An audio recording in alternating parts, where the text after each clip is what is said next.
to start this off by saying if you're going to make a plan, right, a week prior, and if you know that there's going to be some changes that you want to make, maybe tell the person that you're picking up that doesn't have a car, hey, this is happening. And it'll be understandable. But if you tell that person about the changes the night before the day, not very considerate. Just came back from the theater, and I just watched the brand new Supergirl by James Gunn. And oh boy, people do not like this movie. Down from the soundtrack choices, from Mia Clarke's face, which is just very, very disrespectful. Very nitpicky reasons, but man, I wanted to have my own experience. I wanted to see what the fuss is all about. So I went. Screw the critics. Screw all the reviews. What do I think about it? It's alright. It's not the best superhero movie to be released. You know, that spot goes to Spider-Man 2, Blade 2, Batman Begins, or like The Dark Knight. This movie's aight, but I have some problems with it. I didn't like the fact that Supergirl is a drunk in this movie. I also didn't like the fact that they made her into a Deadpool type. She's not like breaking the fourth wall or anything, but she's clearly like making quips during the fights, trying to be the anti-hero type of person. Guys, I know you got all these guns here, but you're about to be in a world of pain. It comes off corny. It comes off forced. It's this little girl character, man. She's a little annoying, but not as annoying as Crypto. But thank goodness Crypto is barely in this movie. I mean, there's a sweet moment where Kara, Supergirl, meets Crypto for the first time, and it's beautiful. But just like in just like in Superman 25, Crypto is very annoying, obnoxious. Just wanna. Back to the girl. Her whole family gets killed by this dude who is the main villain of the movie, and the family dies. Well, simply because of a mistake. I think the brother was trying to scare the little sister as like a prank or something, and then like the dude stabs brother in the back, and then that just leads to the whole family dying except for her. And the girl's father is a well-known blacksmith of like weapons and whatnot. So after that happens, the usual, revenge story. I must avenge my father, my mother, and brother. Once I slay him, I will be at peace. You've seen this before. You've also seen the unlikely pair. I mean, it's in this. In the grown-up and the child dynamic happen. And Leon the Professional, Pursuit of Happiness, new Obi-Wan Kenobi show. There's Buns, by the way. I don't watch that show. The villain, his name is Krim, but he might as well be named Brad Pitt, because every scene he's in, he's chopping, munching, and crunching on just anything, or drinking something. Even when Crypto's annoying ass decides to attack Krim or Brad Pitt, he's eating Supergirl's oatmeal, and then while he's eating the oatmeal, he's like, this leads into Supergirl's motivation on getting Krim. He has the antidote somehow.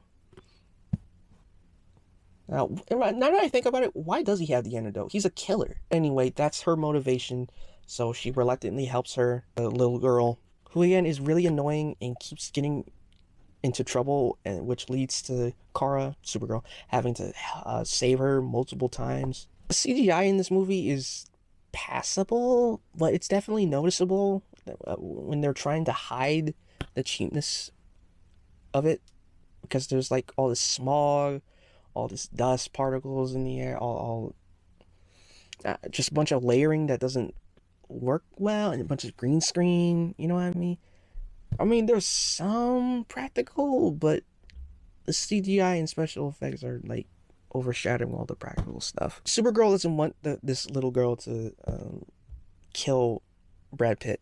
Well, she's saying that once you kill this person, it's gonna stay with you the rest of your life, and blah blah blah blah blah. But my problem with that is, Supergirl is killing all these people, right? all these bad people, and it's like just because there's like no emotional like thing attached to these people, like they're just bad guys, but this guy he killed your family, and if you kill him, it's gonna stay with you the rest of your life. But Supergirl, you just lasered that guy to death. Oh, he was a bad guy, sweetie. Jason Momoa is in this movie, by the way. Trailers dropped. Everybody was excited to see Lobo because they haven't seen Lobo in anything for quite a while now. And I'm not a big comic person, but I grew up with Young Justice. I grew up with Injustice. I think was he in Injustice? I'm not sure, but I knew of Lobo, and he's pretty cool. I mean, well, he looks cool. He's not a good person. Feels like he feels out of place in this movie. He's only there so he can collect the bounty, and the bounty just so happens to be one of Brad Pitt's men. Yes, he has a heart-to-heart with the little girl, but other than that, and like awkwardly like helping out Supergirl take out Brad Pitt, I don't know, man. He just feels like he just feels like he shouldn't be there. He just feels like he needs his own story. Plus, I feel like Jason Momoa is just playing Jason Momoa in this movie. Like, he's supposed to be Lolo. He's supposed to be Lobo, but he's clearly just Jason Momoa. But he's like white and black. Favorite part of this movie was when we got to see the sad, slow death of Kara's people. They thought they escaped from extinction, but kryptonite got in their blood, and slowly but surely the kryptonite was poisoning everybody, and Kara was the one to survive, and she had to leave. Separate from your family, it does stuff to you. It messes you up. So I guess I can understand the alcoholism that Kara puts herself in, but it's still kind of weird because like I'm so used to Supergirl being like, happy-go-lucky. Movie ends with Kara killing Brad Pitt, taking that burden off of the girl. Before that happens, there's this big CGI fight, and this has to be the weirdest needle drop I've ever heard in like a action movie type of deal. Like, it's supposed to be serious.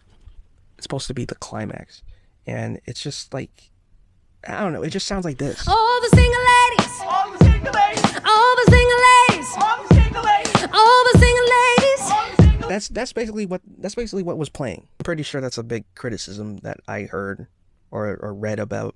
It's one of those things that you hear about, but when you see it for yourself, it's like, oh, okay, I get it. It just ends with her and the girl just celebrating Kara's birthday.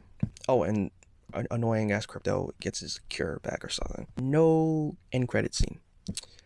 So all in all, I think it was pretty mid. It had some entertaining parts, but definitely could have been better. At least it was.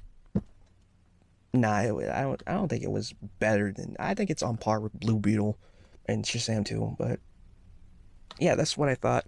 It's not terrible.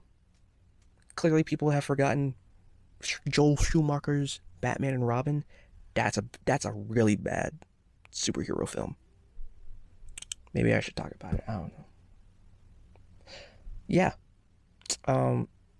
Big lesson.